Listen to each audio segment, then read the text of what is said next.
মথুরাপুরের 21শে জুলাইয়ের প্রস্তুতি সভার মঞ্চ থেকে প্রায় 2000 সিপিআইএম এবং আইএসএফ কর্মীরা যোগ দিল তৃণমূলে। ইতিমধ্যে রাজ্যের বিভিন্ন প্রান্তে 21শে জুলাইয়ের প্রস্তুতি শুরু করে দিয়েছে তৃণমূল কংগ্রেস। রবিবার দক্ষিণ 24 পরগনার মথুরাপুর 1 নম্বর ব্লকের শঙ্করপুর গ্রাম পঞ্চায়েত তৃণমূল কংগ্রেসের উদ্যোগে 21শে জুলাইয়ের প্রস্তুতি সভার আয়োজন করা হয় মাদারপাড়া পোল এলাকায়। এই মঞ্চ থেকে প্রায় 2000 সিপিআইএম এবং আইএসএফ কর্মীরা তৃণমূল কংগ্রেসে যোগদান করেন। আজকের আমাদের 21শে জুলাইয়ের প্রস্তুতি সভা ছিল শঙ্করপুর অঞ্চলের। এই সভাতে আমাদের দল থেকে যারা আগে বিগত দিনে আমাদের তৃণমূল কংগ্রেসের সাথেই ছিল, তারা কোনো কারণবশত ভুল বুঝে আমাদের দল থেকে বেরিয়ে গেছিলেন।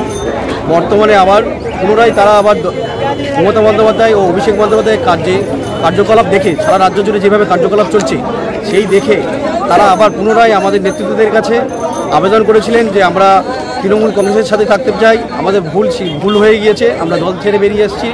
সেইটার বলে আমরা দলগতভাবে সিদ্ধান্ত নিয়ে আজকে তাদেরকে আমাদের দলে প্রায় 2000 বেশি কর্মী আমাদের যুক্ত হলো দলে।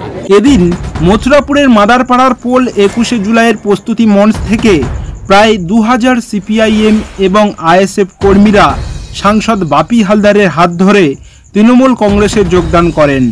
2026 বিধানসভা নির্বাচনের আগে তৃণমূলের হাত শক্ত করতে মথুরাপুর 1 নম্বর পঞ্চায়েত সমিতির সিপিআইএম এর সদস্য ওমর ফারুক সহ তার নেতৃত্বে শঙ্করপুর গ্রাম পঞ্চায়েত এলাকা থেকে প্রায় 2000 বিরোধী কর্মী স্বইচ্ছায় শাসক দলে যোগদান করেন।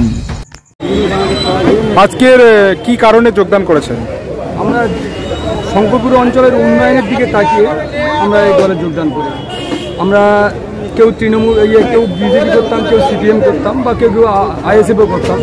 কিন্তু আমরা দেখেছি যে মমতা ব্যানার্জি বা অভিষেক ব্যানার্জির যে উন্নয়নের ধারা, সেই ধারা দেখে আমরা আপ্লুত হয়ে আমরা ফারুক সাহেবের সঙ্গে একসঙ্গে প্রায় 1-1.5 লোক আমরা। এলাকায় কেমন উন্নয়ন দেখেছেন? এলাকায় আগের থেকে তো অনেক উন্নয়ন আমরা দেখতে পাচ্ছি। বিশেষ করে মাননীয় সাংসদ বাপি হালদারের এতে আমরা অনেক উন্নয়ন দেখতে পেয়েছি, যার জন্য আমাদের ভুল ভেঙে গেছে। আমরা আমাদের জায়গায়। আপনারা কি সিপিএম, আপনি কি সিপিএমে চলে গিয়েছিলেন? আমি আইএসএফে চলে। আইএসএফে? হ্যাঁ। এখন বর্তমানে তৃণমূলে যোগদান করলেন? হ্যাঁ। স্বইচ্ছায়?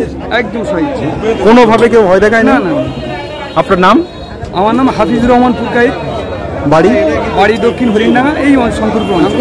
জানা যায় মুখ্যমন্ত্রী মমতা বন্দ্যোপাধ্যায়ের উন্নয়নের গতিবিধি দেখে তারা স্বইচ্ছায় তৃণমূল কংগ্রেসে যোগদান করেছেন।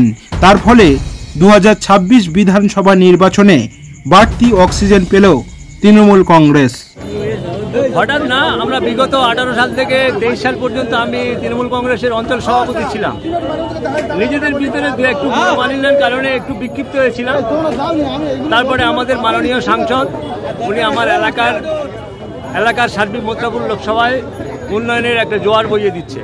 তো আমরা বাইরে থেকে কী লাভ, আমরা এলাকার উন্নয়নের সার্বিক উন্নয়নের জন্য, সেই জন্য আমরা মমতা ব্যানার্জির এবং অভিষেক ব্যানার্জির নেতৃত্বে, আমরা আমাদের বিশেষ করে বাপি হালদারের নেতৃত্বে আজকে কতজন যোগদান করেছেন? আমরা প্রায় 1000। আমার সাথে আরও অনেক নেতৃত্ব এখন তো সবে করেছি। হঠাৎ করে বলেছে, আমি সেইভাবে প্রস্তুতি নিতে পারিনি। আমার লোকগুলো আরও অনেক লোক ছিল, যে হাজার আছে। কোন কোন দল থেকে এসেছেন? আমরা আইএসএফ আছি। আমি বিশেষ করে সিপিআইএম এর পঞ্চায়েত সমিতির 1 নম্বর পঞ্চায়েত সমিতির সিপিআইএম সদস্য। আইএসএফ আছে, কিছু বিজেপির লোক আছে, সব আমার সঙ্গে। সব কোন কোন গ্রাম থেকে? সব প্রায় শঙ্করপুর অঞ্চলের 19টা বুথ থেকে। আপনার নেতৃত্বে? আমার নেতৃত্বে। আপনার নাম? ওমর ফারুক হালদার। বাড়ি শঙ্করপুর অঞ্চল। Thank you.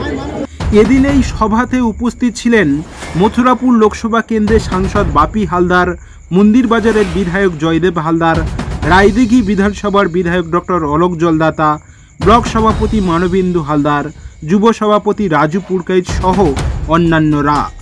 দক্ষিণ 24 পরগনার মথুরাপুর থেকে নুরুদ্দিনের রিপোর্ট, বিএনটিভি। মমতা বন্দ্যোপাধ্যায়